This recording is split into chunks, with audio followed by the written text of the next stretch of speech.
Mucunyi ikibazo yasaranya ariko ntabwo hananirwa ko guhama kuko arasakuza nawe mba navuze cyane. hanyuma Mucunyi na Merano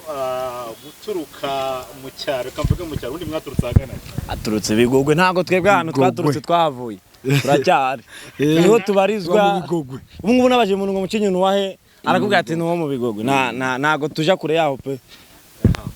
hanyuma kubera iki se mwahisemo urabona mwarakoze kuko murazamuka ubu ngubu muri Kigali kuki mutakomereje mu Bigogwe ariko reka tumanzirize mu Bigogwe mwatangiye gute ubundi twatangiye ubundi mu